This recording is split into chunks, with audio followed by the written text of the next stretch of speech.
the first time since 1969, the Sports Car Club of America's National Championship Runoffs returned to one of their historic homes, Daytona. Welcome to the 52nd SCCA Runoffs presented by Garmin Verb at Daytona International Speedway, brought to you by Mazda. The run for the medals begins now. And we are live at Daytona International Speedway. Coverage all weekend long of these 2015 SCCA National Championship Runoffs from Daytona International Speedway. The Runoffs presented this year by Garmin Verb. With Dorsey Schrader, I'm Rick Benjamin. Hayward Wagner with our coverage again on pit road. Looking forward to a great afternoon on this Saturday of competition. A few clouds in the area. We may get some late afternoon rain as we did here yesterday, but right now sunny skies and the temperature climbing toward 90 degrees in the early fall of 2015. We have 29 SRF3 cars ready to take to the racetrack. They are on the pre-grid, as you can see, down at the entrance to pit road. Ought to be a very competitive battle. Hayward Wagner, what are you hearing on pit road? Guys, this is a class that's known for its competitiveness, very evenly matched cars. In the Generation 2 cars, they were a little bit heavier. These 3 cars are a little bit lighter, some weight taken off of the rear end, which allows them to be a little bit more stable at speed. So it's going to be a class that drivers of a little bit wider range of talent can all stay together. So watch, particularly in the drafting here, for these guys to have a really close battle. One more thing to keep an eye out for, look at the nose of a lot of these cars as they come out on the pace lap. They've been doing such tight drafting in qualifying that they've actually burned a hole in the fiberglass of some of these cars. They draft on tracks all over the country, but Daytona is the only one where they stay in that draft long enough to actually have damage to the car in the following position. Well, that's an interesting deal. They're very weak in the front end. The under tray is made out of aluminum, and it's easy to bend it. One of the disadvantages of bending it, it normally bends on the upward. That gives you kind of an air brake as far as a square front end. It also blocks the radiator. Oh, boy, yeah. The last thing you want on a hot day here would be to have the radiator blocked. Go off and get dirt in it, grass in it, or get something bent. Yeah, these are fiberglass. They're not carbon fiber. The fiberglass you can wear a hole in by rubbing on somebody's tire, or even if you really hit square across the back end, you run into the sway bar ends, and that also will poke a hole in the front end of your car. But the thing you got to watch out for is that radiator tray, because that thing bends quite easily, and it will shut down that airflow to the radiator. One of the things I've always enjoyed about these cars is they look so much like a traditional sports racer. Yeah, and that's one of the neat things about it. It's kind of a wedge body style to begin with. You can make more of a wedge out of it by raising the rear, dropping the nose. That wouldn't be the thing you'd want here necessarily. You'd probably want to trim it out. But body seams, we'll see who's done their homework when we look at these cars and how clean some of them are versus how ratty some of them might be. Ought to be a great battle throughout the field here with 29 SRF3s about to do battle at Daytona International Speedway. Kerry Jacobson from DeLand, Florida will have the pole in 38 car. That's the tactical machining entry. Brian Schofield from Lakeland, Florida in the 61 will start alongside in the PM Racing entry, and Cliff White will start third, who's been doing this a long time. Huntsville, Alabama, the 59 car, the Valvoline machine, and Trey Ayers starts fourth. Gainesville, Georgia, the Ayers Racing car number 7. Our Garmin Verb fast lap, Cliff White is the driver out of Huntsville, Alabama, lines up third, got the Garmin camera mounted up on the roll bar, looks like. You won't see a lot of shifting going on in this class. They have very tall gear, long gear spread. This is their brake zone down in turn 1. He goes down third gear right there. Long left-hand corner, very fast. This is deceiving. As you come off turn 2, you go through the S's around the end of this concrete wall, and you set up for the International Horseshoe. Very slow corner, the slowest. And quite slippery, too, as a matter of fact. As you try to get the power on early here, the car tends to wag its tail right across that speed bump right there. You want to get a good shot off there because it's a pretty lengthy straightaway. This is the longest straightaway on the infield, heading toward the fastest corner called the Kink, left-hander, flat out through here, and a pretty good passing area right down here, the brake zone for the right-hander. This is an off-camber corner, particularly at the exit, so you have to really watch not getting out too wide, otherwise you'll drop the left side wheels off there in the dirt. Most important corner on the infield is this.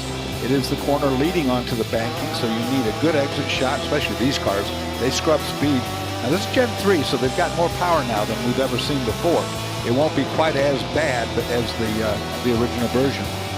As you see, the cars will work on the bottom part next to that double yellow line. They don't need to go up on the top and not going fast enough to need that. And they'll run down this back straightaway, gaining speed, getting ready for the bus stop. The chicane built to help with tire wear, or tire heat, I should say. Good overtaking area. Also a good spot to wreck your car, unfortunately. Yeah, if you miss that turn in, you're in a lot of trouble. Yeah, everybody drops through there and gets that sand like that, brings that sand on the racetrack. That makes it even worse. And then back up to the high banking of Daytona, turn 3, NASCAR 3 and 4. And we know that leads to the tri-oval, and that's where you'll find the start-finish. And look at the draft. Look at this. That's what you'll see all day. Just got pulled right by that car. New grandstands that they're building here at Daytona. You can see how high that is. You get a nosebleed up there in the top. Part of Daytona Rising, the back straight grandstands, super stretch grandstands are gone. The tower's still up back there for now, at least. We understood that was coming down as well, but at this point, the tower with some suites is still in place on the backside, but the grandstanding down, and all of this work scheduled to be completed by the time we get back here for the Rolex 24 at the end of January 2016. That's not that far off. No, it is definitely not. Plus, we got the test, the roar before the 24. Exactly. Field starting to roll away here. 39 cars. Make it 29 cars in SRF3, these Gen 3 cars. More than that in Spec Racer Ford, which will come up tomorrow here on our coverage from Daytona International Speedway. So Jacobson and Schofield in the first row. White, who we rode with on our German Verb Fast Lap, starts third with Ayers in the 7. Chad Galloway lines up fifth in the 105 from New Smyrna Beach, the PM Racing Spec Racer Ford Gen 3. Scott Redditch from Columbus, Ohio, who's been doing this for a long time and has won a lot of championships in the 8 car, the Alliance Autosport entry. He'll start outside row number 3.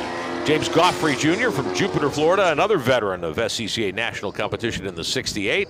And Todd Vanacore from Ormond Beach, Florida, Central Florida region competitor, the SEI Motorsports 119. He'll start in the 8th position. Speaking of guys who've been at it a long time, Bobby Sack, Don's son in the 19 car from Mattawan, Michigan. That's the Elite Autosport entry. And the 10th starter, Richie Stanley from New Smyrna Beach, Florida, in the 06. Scott Monroe from Seabrook, Texas, starts 11th in the 118. Sean Morrison, Center Conway, New Hampshire, in the 26 starts 12th. John Green from Gainesville, Georgia, in the 29 car starts 13th. John Black from Olympic Valley, California, goes 14th in the 07. Robeson Russell from Spartanburg, South Carolina, and the Comprent 31 is 15th.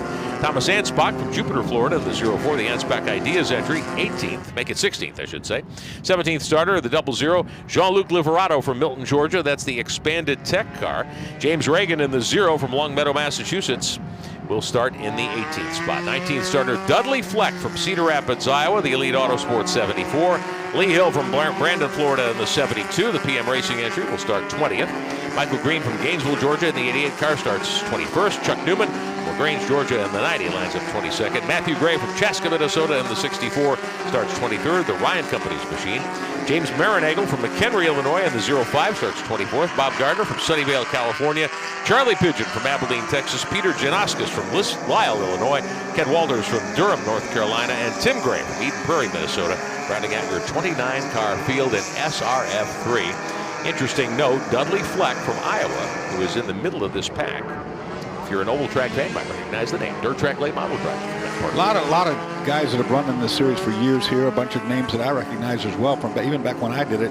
You know, I said that Jack Roush no longer has anything to do with the engines here. It's all been taken in-house with SCCA Enterprises. Eric Skirmans runs that. They build the cars, sell the cars, build the engines, calibrate everything. Really a good program. Been going on for a long time, since 1984. When you can fill the grid with cars that are this competitive, this fast, and this much fun to drive, they're a blast. You got a winning package. There's no doubt about it. Yeah, this was a class where if you didn't crash the car, you could just wipe it down, polish it, drink a couple beers, talk about it, and race it again tomorrow. It didn't take a lot of work, and you didn't have to have an engineer or any wizard mechanic to make this car go well. Experience is the best teacher, and that's, again, one of the things we love about coming to the runoffs is you have so many cases where this kind of racing is done by competitors, men and women, young and old, who've been doing this a long time and have learned through experience what it takes to win here. You'll have from a full-time pro driver or named pro driver to a guy that's running for the first time in his life in this class all at the same time. There's always somebody to race with. Looks like we'll go green this time by.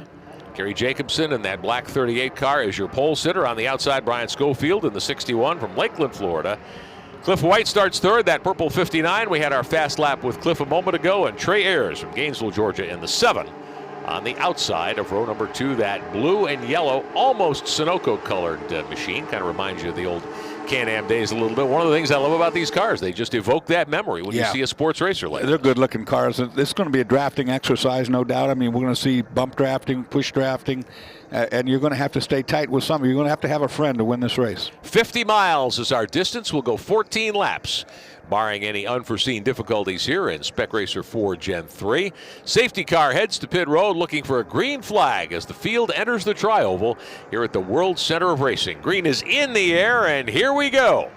Nice pack, everybody. Somebody down below the line is forced down there. That would draw a penalty. 5 wide. Look at that. Didn't take long, did it? 5 Not wide at the back. all. Not at all. And Schofield trying to take the lead away in turn 1 from Jacobson. Can't get the job done. And if he can't, you see what he did? He backed off and tucked right in. He didn't want to lose that position. You get shoved off here, and you're going to be, they're using all the road plus 1 foot. Oh, and a couple of them tangled. You got a couple wrecked over there on the left side of your screen. Meantime, a scramble for the lead spots as the field hits the International Horseshoe. Got a couple of cars down on the grass. Doesn't look like there was much damage, so they'll both come back up onto the speedway. I was about to say, they're very strong cars, particularly the sides of them. They hit side to side, door to door, if you would. Push them off, no problem. They'll keep going. Bob Gardner in the 44, Peter Jankowski in the 6 car getting together there. So your leader continues to be Jacobson in the 38. Schofield, White, and Ayers toward the front. Jacobson got pretty sideways in that corner. You hear the tires squealing. But with this new 135 horsepower power plant, he could sustain that slide. Before, if you slid like that, you'd fall right back. There was no horsepower, 100 horsepower. Take another look at what happened here. You saw the dust getting kicked up as some of the cars just ran out of racetrack. Yeah, they bumped side to side and did a synchronized spin out there into the grass. Gardner in the 44. Jankowski's in the 6. Here you Look go. at the draft here. This is Ayers in the 7 car right up behind the 61 of Schofield for second spot. Yeah, that's what you'll see out of these cars all day long. The only problem with that is that second place car getting no air in the radiator at all. These things are on the borderline of getting hot anyway, so you have to give it some air to breathe with sooner or later. All right, talk to me about how you draft in these cars then, Doris, if you've got to be careful of the air intake. Do you move half a car width outside or inside? Is there enough intake space there that you can take some air in? You can run like that for a short period of time, probably do for a half a lap or so, and then you've got to watch your temperature gauge and start moving your way out, get a little air underneath that thing. Sometimes if you're working together, the second place car will motion his hand to the first place car, say, let me lead for a while. You drop back and push on me for a while because I'm getting too hot. And these guys will do that. A couple of other drafting groups starting to form. Schofield in the 61 looking for the lead, but it still is held by Jacobson. Meantime, you've got White's machine, Cliff White in the 59, the purple car there, getting back to third with some drafting help. And he tucks in. I'm sure he had a spotter because right then you saw a perfect, as soon as he cleared that other car, he tucked right underneath it. So he had to know. Somebody told him, you're clear, go. Ayers in the 7, moving into 4th spot. Big mover on the outside, the 119 car starting to rumble. That's Todd Vanacore from Ormond Beach, Florida. He goes off big time, gets it back on the road. He was challenging there for 5th a moment ago. That's the problem with being the tag end of a long line of cars, is that if you turn at the same point that they turn, your 10th car back, you turn 10 cars earlier than the first guy, and you run out of racetrack sooner or later. But they can't see past one another either. The 68 car, that blue machine there, that's a car that's been on the move as well, trying to get up into the mix of things as we take a look at their running order. James Goffrey from Jupiter, Florida, 7th starter. Talk about guys who've been doing this an awfully long time. Absolutely right. James Goffrey from one of the original guys from back when I used to do it. Sure. In the mid-'80s. Up into 5th position. Used to see Jim over in Texas where we were racing back in the 80s. So guys been doing it a long time, no question about it, at a very, very high level. They are fun to race. There is no doubt about it. I don't think I ever had a Sports for No race, even the ones I wrecked in, that I didn't have fun in. They were always Spec Racer Ford, same car is what it came from. These are identical. Now, these would be more fun, I would think, because you're right. With 135 horsepower, 30% increase, more horsepower is always more fun. Absolutely. I like horsepower. I've noticed. Kerry Jacobson is your leader. Cliff White moving on up into 3rd position in that purple entry. Schofield in the 61 getting shuffled back. White up to 2nd now. Schofield back to 3rd. As we look a little bit further back, there's Goffrey and the kind of silver blue machine up behind Troy Ayers in the dark blue 7 car. And dare I say, with more horsepower, it makes them easier to drive because it's more forgiving. You sure. can get away with more things. Make a mistake, you can recover a little easier. Yeah, absolutely. Here comes Ayers in the 7, getting a push from Goffrey to the front. And Ayers will take the lead here on lap number 2. Got a good 3-car push going on back there. They're trying to catch this lead pack. Great battling up front. Comes your pole sitter Jacobson on the inside. He got shuffled back to third. He may be on the run to second here. Jacobson with a quick race car and plenty of talent makes the pass on the inside through the S's. Big old power slide there toward the back. That was fun. So your leader is now Troy Ayers in car number 7. That was Goffrey with the big slide for life. Goffrey getting shuffled back. Jacobson back up to second spot now. Third spot belongs to White. Goffrey back in fourth. And the 61 car of Schofield all the way back to fifth. So that draft, and we had 3 groups drafting together coming through the tri-oval there. You get a sense of just how important that is in these cars, even with more horsepower. Yeah, you can't get shuffled back. You know, you got to tag on to somebody and get it done really quickly. Think of what these guys are learning. The younger drivers in this category are learning here. The draft is one of those things you don't run into it in a lot of places. You do, but you may not realize it. But boy, you're going to school here at Daytona. Oh, absolutely. In the older generation cars with the lesser power, you had to do it in every racetrack because you just didn't have enough power. Everywhere you went, you had to learn how to draft. Well, here at Daytona, it's more personified, without a doubt. You see right there, perfect. Lined up and pushing. Ayers is your leader. Right behind him, the 38 car, your pole sitter, Kerry Jacobson. These cars are pretty stable like that too, Rick. I mean, you get a guy up underneath you like that, sometimes it tends to loosen the car up a lot, but not these cars. These cars are actually respond very well to that. As long as he backs away from you by the point of turn in, you know, it's not bad at all. As long as you don't jack up the car in front of you going into the corner. Yeah, these aren't pushing enough air to do it, but now as they get faster, maybe that'll change, but as you can see right there, just rock solid stable. White is third, Goffrey is fourth, Ayers is your leader in the dark blue 7 car. Pole sitter Jacobson running second in the 38. Third and fourth place need to do the same thing because you'll see already it just opened up 2 car lengths because they're pushing one another. Goffrey will close in behind Cliff White there in the purple machine, and they'll see if they can get a run on the top 2. These guys used to doing this. Like I said, they play this game every weekend somewhere. The game here, of course, if you're not one of those top 2 cars, you can't afford to let those 2 hook up and drive away from you. Now, you're playing a multi-hand chess game going on here. 3 laps down, working lap number 4 of 14 in our SRF 3 Spec Racer 4 Gen 3 National Championship battle here at the SCCA National Championship Runoffs for 2015. Been a great weekend of racing so far. Been a safe weekend. We've only had a couple of incidents. Nobody's been even remotely close to suffering any injury here this weekend, which is wonderful. And it's been just a lot of fun, a lot of intense competition. Ayers in the 7, Jacobson in the 38, running 1-2. These are still relatively low-tech cars. You know, they still have ball joints instead of Heim joints for suspension ends, and they run. You see, there's some hand signaling going on right there between drivers. They run a more inexpensive tire, brake pads and stuff like that. And the 7 is doing a lot of weight. Troy Ayers, I saw his hand go up. I was thinking there for a second, did he run out of power? But not so much. He's opened up a significant advantage now. Team cars, when we had, like the year I won the national championship in this class, there was 3 cars in our team, and we could talk to each other via radio, not just the hand signals. We could actually communicate and plan things as we were going. So Ayers opens up 7 or 8 car lengths now on Jacobson in the 38. Jacobson in some danger here from White, who's got help from James Goffrey right behind him. The draft is broken here. That's interesting, too, because when Goffrey and White get together, and they will run down the car in front of them, they caution. Full course yellow. I wonder if that wasn't what the hand Ayers put the hand up. Yeah, I think it might be. I'm thinking that perhaps timing and scoring just now deciding to go ahead and put the double yellow up after Ayers raised his hand. Don't know what this is for. We'll try to get some indication for you, our viewers at home, what's going on here. Here's what's interesting. If Goffrey and White worked together, they would have caught up with Kerry Jacobson. When he got to Jacobson, they could have either tagged him and say, okay, let's now go run down Trey Ayers, or they could have just dumped him, driven around him, and then gone after Ayers. So you got a decision to make there. I mean, you've got what's going on that you need to go on, but 3 cars are better than 2, so why don't we pick the 3rd one up? Absolutely. I'd dump him. Every man for himself, even now, huh? Yeah. Safety car out on the track. I don't see the reason, nor have I heard the reason for the full course. Nope.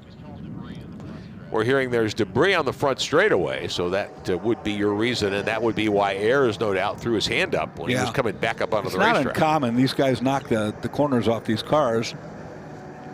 we didn't see anything flying, but there's more cars than we can see in a view at any given time. Beginning lap number 5, 4 complete of 14. Ayers in the 7 will be your restart leader. Jacobson in the 38, then White in the 59, the purple machine back there, and Goffrey in the 68. Scott Redditch in the 8. Todd Vanacore in the 113. I'm sorry, the 119, back in 6th position, the red entry that you see there. And 5 of those guys run against each other all the time. I mean, those are not new names up there at the top. They've been doing it for quite a bit. This is very much a class where experience pays off. Yeah, it does. You know, you get used to these cars and you get used to racing like this, so close to one another and pushing and shoving and all that. You know, it is a really good form of racing to teach a new guy. This is very competitive. Take a look at some of the front runners again. 38 of Jacobson, that's the black entry there. Pole qualifier. Troy Ayers doing a great job using the draft to get the lead as we work on lap number 5.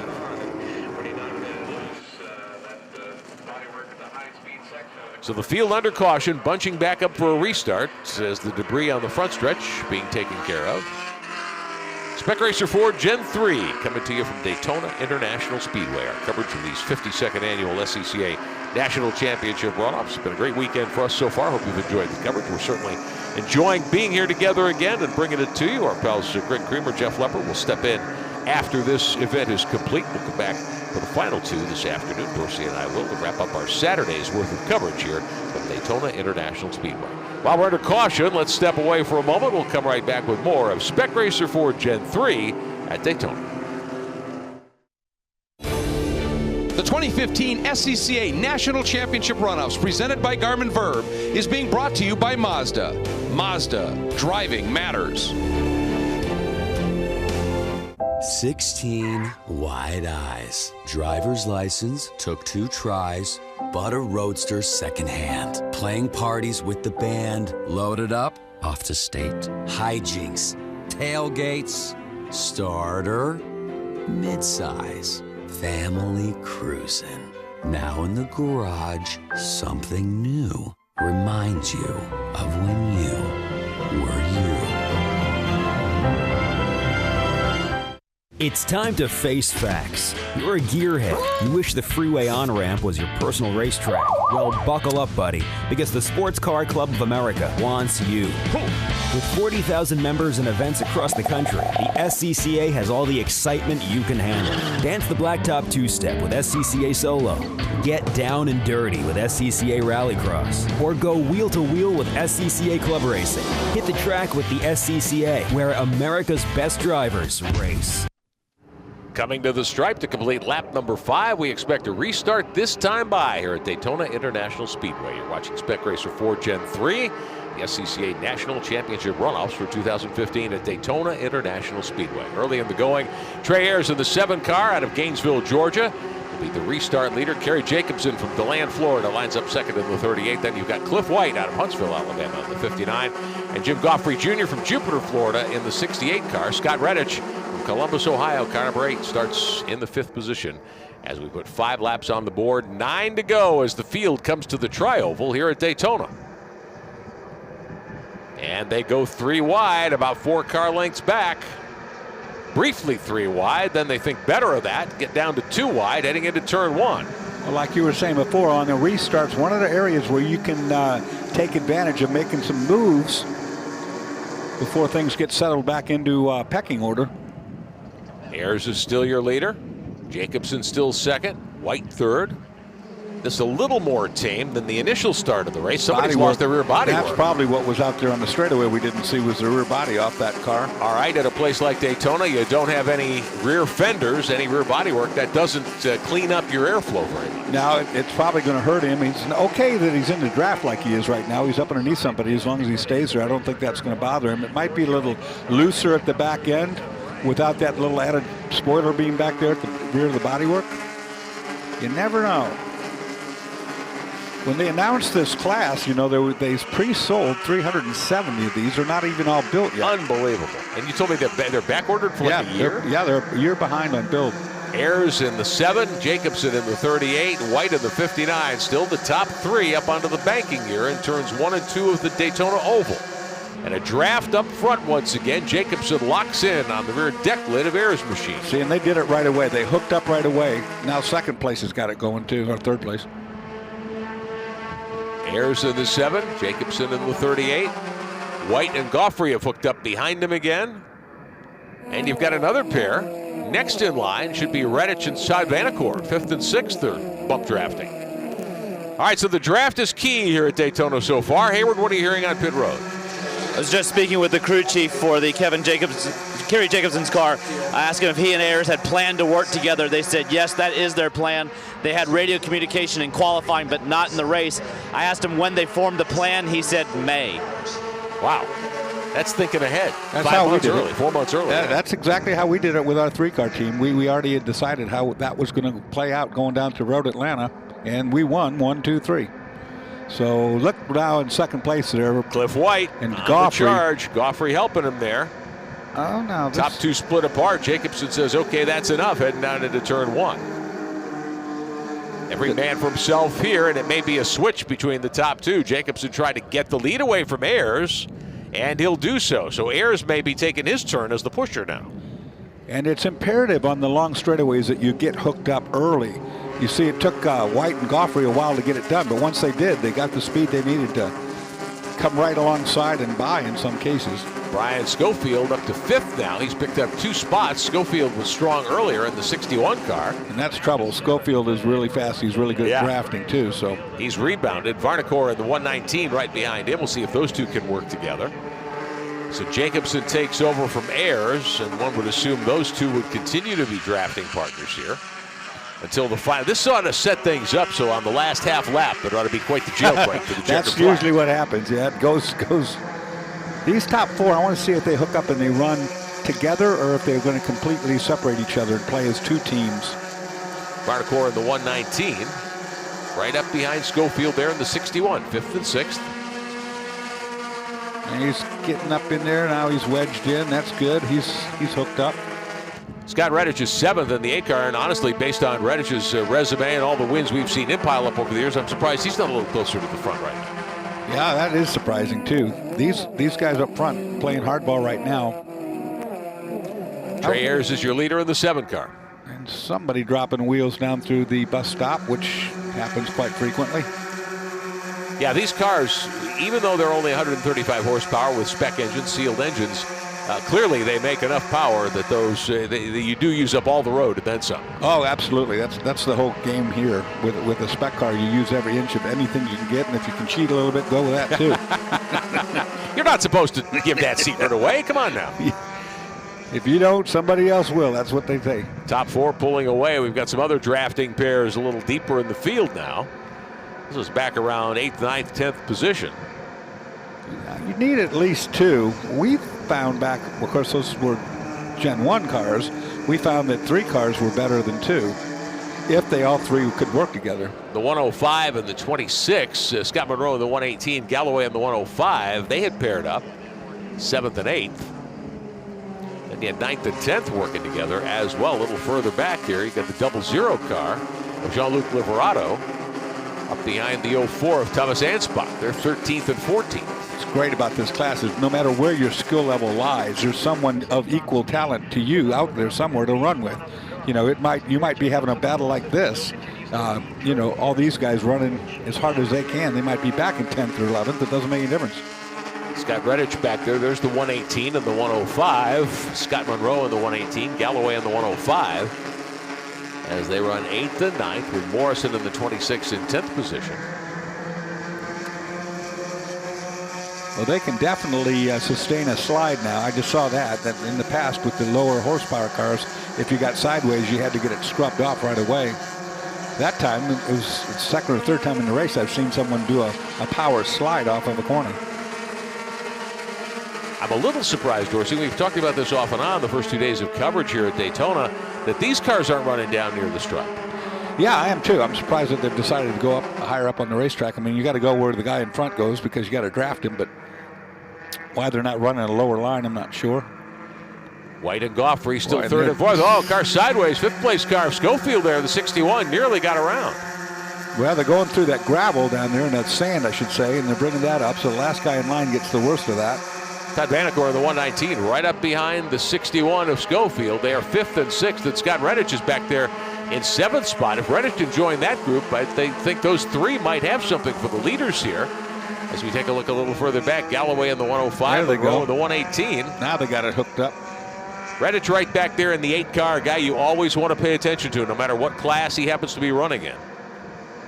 This is 5th, 6th, 7th, a 3-car draft. We'll see if they can get in position to track down the leaders as we work lap number 9. 8 complete, 6 to go.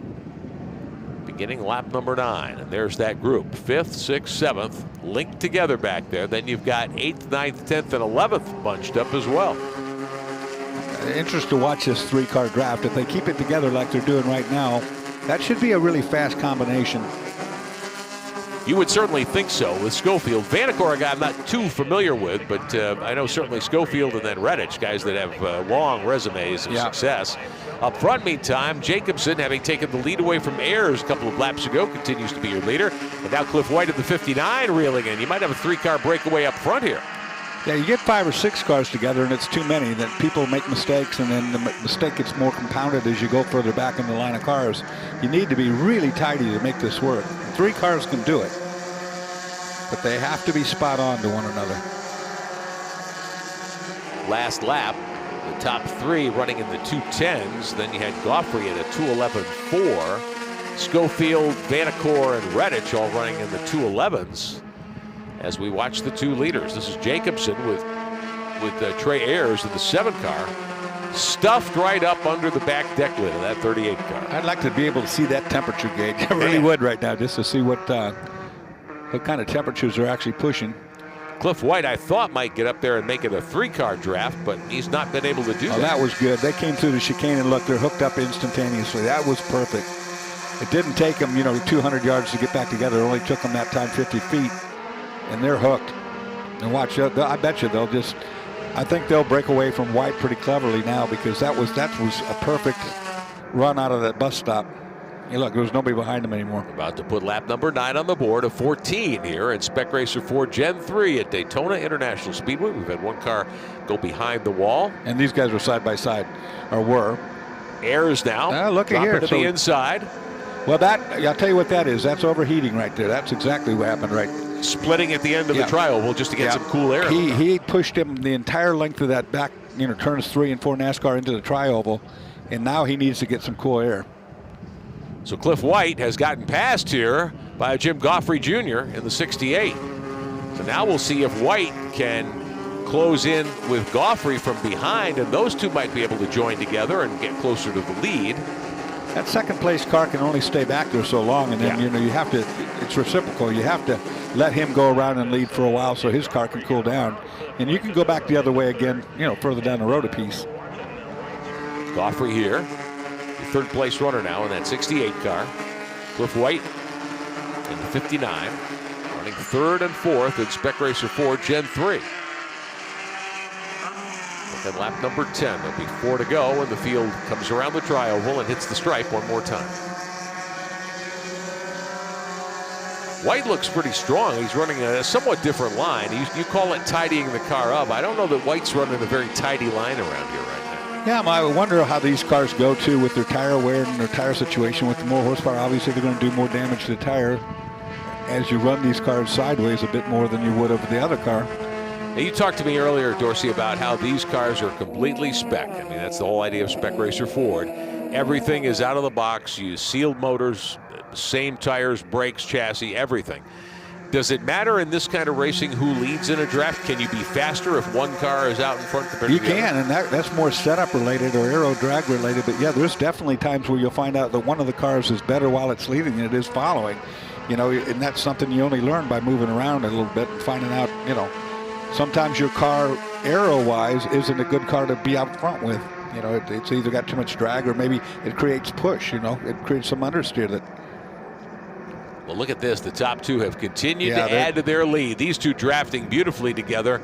It is Ayers in the 7 now, back in front of Jacobson, and they split apart again, going into 1. They seem to have found something that works. Yeah, what was so great about them is that they were able to come through, when they're a little slide there off the lead car, they were able to come through the bus stop down there and hook back together as soon as they re-entered the banking, instead of having that 50-yard or 100-yard where it took with, I'm coming, now I'm finally there. That gains them that much of a distance on their acceleration ramp.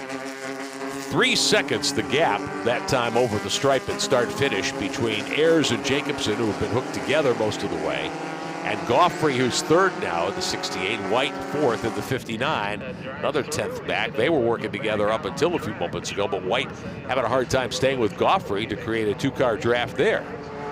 These two, though, have worked fantastically well together, and as the race has gone longer and longer under green, we've watched Ayers and Jacobson swap the top spot back and forth to keep both cars cooled and just use that opportunity to drive away from their chief nemesis back here. There's so much to making this happen. I'm just sitting here thinking about and looking at the back when they designed this Gen 3 car. They had to put a bigger engine in there, takes up more room and so forth. One of the things you have to be cognizant about is how that exhaust system comes out the back. If a guy's going to be up underneath or pushing on you all the time, the exhaust system could be something that can do damage to the car. Sure. But what they've done is tucked it up underneath the bodywork. It actually runs kind of diagonally across the back to where you can go up there and you can make contact and not have that exhaust right in your face. Or in your bodywork, as it would be. That would certainly be important. You wouldn't want to have that happen if you can at all avoid Formula cars, that was a problem with, because Formula cars had that exhaust sticking straight out the back. And if you crashed into the back of one of those, that protrusion of the exhaust could do a lot of damage. Oh, sure. Absolutely. Watching these cars that run along, 4th, 5th, 6th now. White in the 59. Goffrey in the 68, 3rd and 4th, actually. And then the 119 of Vanacore. So 3rd, 4th, and 5th. Working together here right at the moment. Cliff White sits 3rd in the purple 59 car. 4th spot belongs to the machine of Jim Goffrey Jr., the 68. That's the silver blue car. And then the red 119 of Todd Vanacore right behind him in 5th. One of the things about running a spec car like this, where the engine's sealed and the transmission's sealed, you don't have an availability of changing gear ratios like you do in most race cars. So you have whatever 4 gears are in there. Not all of them are going to be proper for every corner and every racetrack you go to. So sometimes your third's going to be too high, or your second's going to be too low, or whatever. Trouble for one entry. Is that the 83? Yeah, it looks like 83 is into the tire wall head on. Ken Waters, I believe, in the 83 car. I think that's the bus stop. Damage. Yeah. I think that's right on the entry to the bus stop. Looks like he may have run off the racetrack coming into the bus stop through the grass and into the barrier. Back into the super stretch here at Daytona. See if he can get that going again. Usually they can. These are really pretty stout cars when it comes to collision. Cliff White in the 59, your 3rd place runner. Jim Goffrey Jr. in the 68 sitting 4th. Todd Vanacore there in the red 119 is your 5th place driver. These cars pull all their air from underneath that bodywork right at the nose. If you look underneath, there's like a 2-inch or 2.5-inch gap. And that little gap is the one I was telling you about, that you have to be so cognizant of not closing off by pushing on somebody too hard, or going across the curb will do it too. If you center punch a curb, that thing gets bent up. Oh, man, yeah. Well, anytime you've got such a lightweight race car, and as you pointed out, there's aluminum and fiberglass here. Yeah, that's just aluminum underneath the front. Yeah. It's pretty small gauge aluminum too. We used to make them and carry them with us because they do get damaged a lot. Where a lot of race cars these days, even in these more training level classes or fun level classes, as you might call them, not pro series, there's composite material on a lot of the newer cars. These cars use the materials that were where they started. And to keep them cheap, fiberglass is fine for these. They're all weigh the same. They don't have to worry about meeting a minimum weight, because minimum weight's the same for everybody. Yeah. So fiberglass is a lot cheaper than carbon fiber. I mean, it reduces the cost of having to buy a nose or buying a rear section or any of that. Ayers and Jacobson running 1 and 2, hooked up in the draft again, continuing to pull away here. Yeah, they're not going to get caught. They're too tidy. They're doing everything perfectly. And Goffrey and White, they're just not quite as in tune. They don't get together as quickly as these two guys do, and they lose that little bit as a result. Little power slide there. Once again, I can see that these engines have enough power to sustain a slide once it becomes, once you get it broke loose, you've got something to work with. White and Goffrey still about 3 seconds back in 3rd and in 4th. They're going to leave that car over there, they deem it in a safe place over in entry to the bus stop, so that will not bring out any full course caution, and it'll just sit there through the remainder of the day. I tend to agree. It's pretty far off the racetrack. Working lap 13 of 14, so the field will see the white flag next time by. Trey Ayers continuing to lead in the 7. He's about to lose his friend, though. Yeah, yeah. Well, the 38 car. Yeah, Gary Jacobson right there as well. And we've seen this happen several times already this weekend, Dorsey Schrader, where the runner-up in a case like this, the guy who might have been doing the majority of the pushing, will take advantage coming up back onto the tri-oval out of the bus stop. And Ayers looking in his mirror now. I saw him turn his head. You could visibly see him turn his head for the rearview mirror. He wants to know what's going on behind him because he knows this is the lap. He's going to push all the way to the last lap, and then he's going to have to get one of those runs like he's got going right there, and he's not going to push anymore. 1 to go next time by. Now, at this point, these two have each led laps here. They've swapped the point. They've changed positions on the draft. Do each of these drivers know what the last lap should look like? I mean, do they each have a plan at this point? They do. They don't know what the other guy's plan is necessarily. I'd want to be the second place car, not the first. And now you've got third place not that far behind him because White and Goffrey are now hooked up in a 2-car draft trying to run these guys down. Too little, too late. This is what you want. Yeah. See this? Now watch. Now see if he goes spy. He's going to choose to push one more time. Gary Jacobson in the 38, the second car in line. These are first and second place runners in SRF 3. Spec Racer 4. You saw how quickly he caught him, though. He was able to run him down from that. Because there is draft that far back. And there's Cliff White again and Goffrey. They're coming along, too. They're not out of this picture now. By any means, they're not out White of this in the picture. purple 59. Goffrey right back there in the 68, the kind of silver blue car. And they got White speed flag on the front guys. White flag. Ayers will lead the field down into turn 1 for the final time, but this one's far from over as White and Goffrey start to close in. Yeah, they had a much better run top end wise down that straightaway. It's going to be interesting. Now we got 4 guys going for the lead instead of 2. Ayers in the 7, Jacobson in the 38, White in the 59, Goffrey in the 68. They pulled in 2 seconds. Yeah. They were 3 seconds back. Now they're 1 second back. Last time they crossed the stripe. That's just because the guys up front were testing one another. Yeah, could well be. And those guys have been hooked up in third place for the last 2 laps pretty solid. So Trey Ayers is your leader on the last lap of the national championship at this point. Goffrey needs to get up on the back of White right now. They're not helping each other being that far apart. That's why these guys got the lead they had to begin with. Ayers out of Gainesville, Georgia. Top 4 will accelerate onto the banking one final time at Daytona International Speedway. It's all going to come to this. Cliff White now by himself. I don't think he's quite broken the draft with Goffrey, but he's pulled away trying to get to the top 2. He's lost his partner back there, and that's what's hurt him the whole race, really. As a solo act, I don't know that he's going to be able to reel in the top 2. No, he won't. Not with those 2 hooked like that. Now here's the problem. He's going to let it go all the way to turn 3 and 4. I would back away right now. If I was in the second place car, I'd give him about 3 to 5 car lengths. Just lift off the throttle a little bit. Nope, he's going to try him here. Ayers in the 7. And the leader may have made a mistake in the bus stop. The That's 38 awful car, early, Jacobson. though. You can get repopped on this racetrack because it's such a long straightaway. That second place car now in the draft. The 7's going to get this. Watch. Now they're trying to break the draft. Here comes White.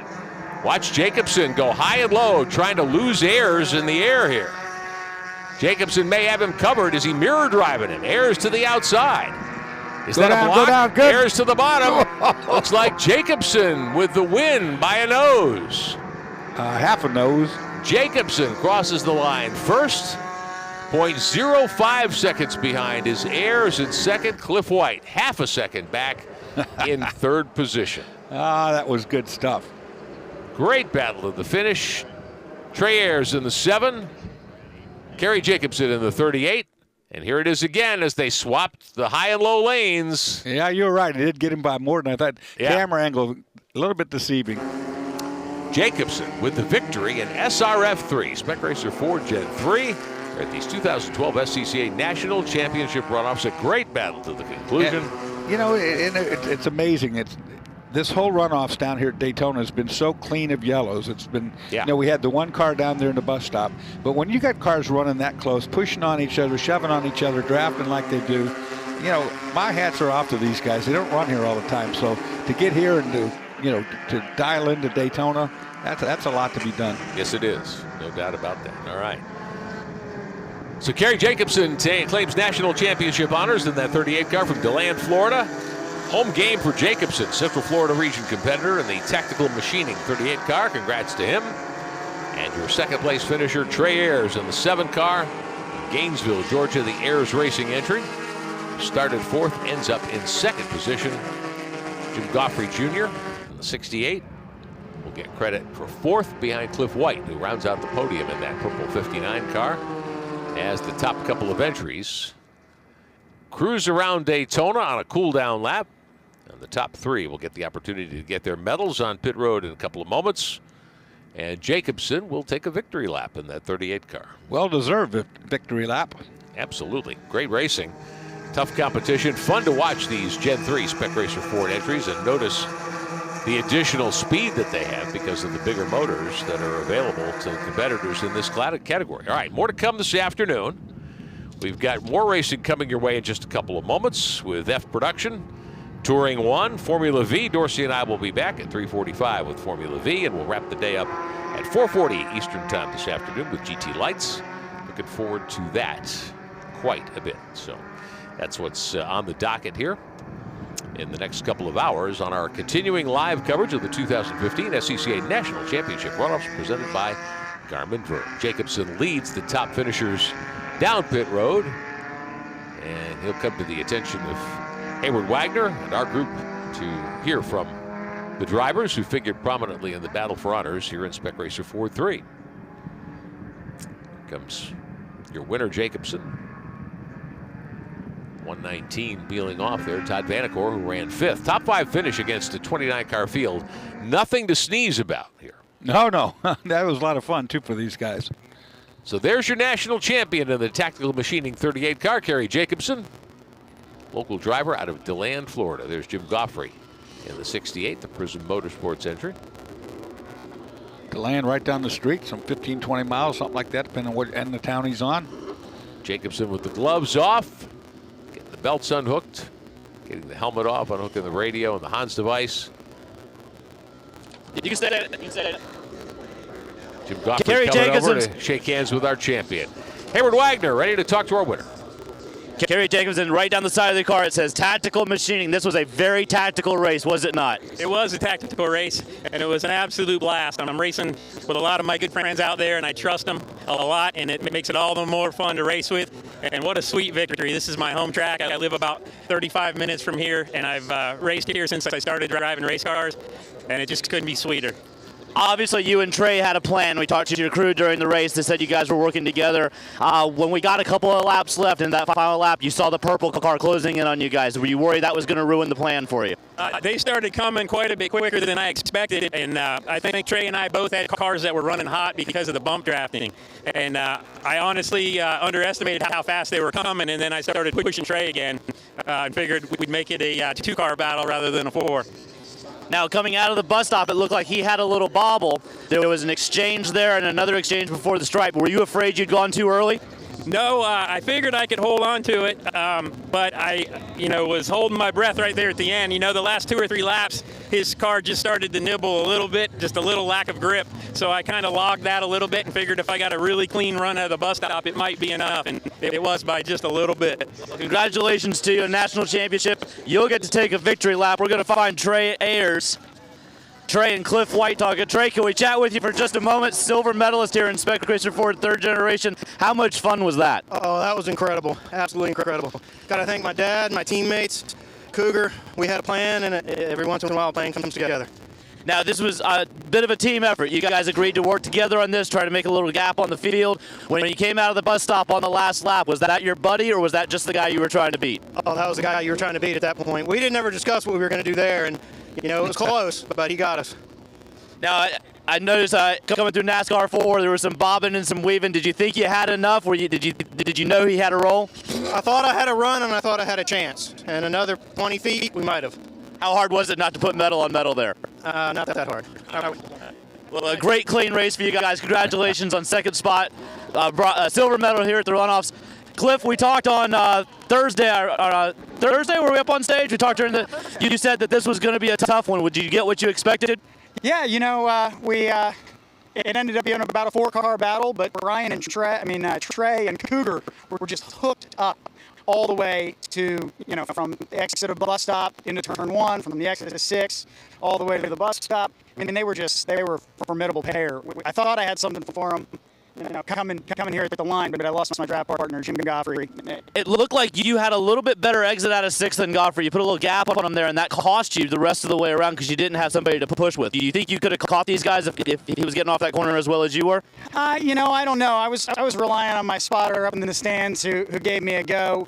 I was close enough that when Cougar and Trey split on the last lap in NASCAR 3, that had they stayed split, not gone single file again, that I would have gotten them both. But that's the luck of the draw. They knew what they needed to do to keep it for first and second. What would you have done for a tow rope to latch to the back of that car coming out of the bus stop? Who knows? That's the Spec Racer Ford, and especially this new Gen 3. It's equal and fast. Well, congratulations to you on another Runoffs podium. We'll see you in the Spec Racer race later this weekend. All right, thoughts of the top 3 finishers here in Spec Racer 4 Gen 3. 2015 SCCA National Championship Runoffs presented by Garmin Verb. Jacobson, your winner. Ayers and White on the podium. Goffrey and Vanacore the rest of the top 5. Then Scott Redditch in 6th. Schofield, who was up front early. Monroe, Galloway, and John Black, your top 10. Put on a really good show. That Gen 3 car proving itself. It's going to be a very popular class. We're going to have a whole lot more of them at next year's Runoffs. And I'll tell you, they're fun to drive, and you've got to drive one, so it's a really neat car. Yeah. Spec Racer Ford will come up a little later this weekend as well. That'll be on tomorrow's docket, so we look forward to bringing that coverage to you as well. Coming up in just a few moments, Greg Creamer, Jeff Lepper will step in here for F Production, and then Touring 1. We'll be back for Formula V and GT Lights a little later on. Some of the highlights of this one just completed. That's Schofield there in that white and blue 61, who ended up further down the line, 7th spot. Got to be a little disappointing there, as we had Jacobson from the pole jump right out to the lead early on. He was able to prevail in the final analysis over Trey Ayers. These two, Ayers in the 7, Jacobson in the 38, had quite a fight. This was the pass going up onto the banking on the final lap. Well, we knew it had happened. I mean, they've been tidy the entire race, and somebody had to win, and somebody had to come in second. Yeah, absolutely. And it was less than a car length, the final margin of victory for Jacobson over Trey Ayers. So a great battle in Spec Racer 4 Gen 3 for championship honors here in the 2015 SCCA National Championship Runoffs. All right, been an exciting afternoon of racing here thus far in the early going. Coming up next, we'll have coverage for you with F Production in the spotlight. Greg and Jeff will be taking our chairs here in the broadcast booth. We'll be back a little bit later on. For Dorsey Schrader, Haywood Wagner, I'm Rick Benjamin, congratulating your Spec Racer 4 Gen 3 champion, Kerry Jacobson. More to come from Daytona International Speedway. The 2015 SCCA National Championship Runoffs, presented by Garmin Verb, is being brought to you by Mazda. Mazda, driving matters. 16 wide eyes. Driver's license, took 2 tries, bought a Roadster secondhand. Playing parties with the band, loaded up, off to state. Hijinks, tailgates, starter, midsize. Family cruising. Now in the garage, something new reminds you of when you were you. It's time to face facts. You're a gearhead. You wish the freeway on-ramp was your personal racetrack. Well, buckle up, buddy, because the Sports Car Club of America wants you. With 40,000 members and events across the country, the SCCA has all the excitement you can handle. Dance the blacktop two-step with SCCA Solo. Get down and dirty with SCCA Rallycross. Or go wheel-to-wheel with SCCA Club Racing. Hit the track with the SCCA, where America's best drivers race.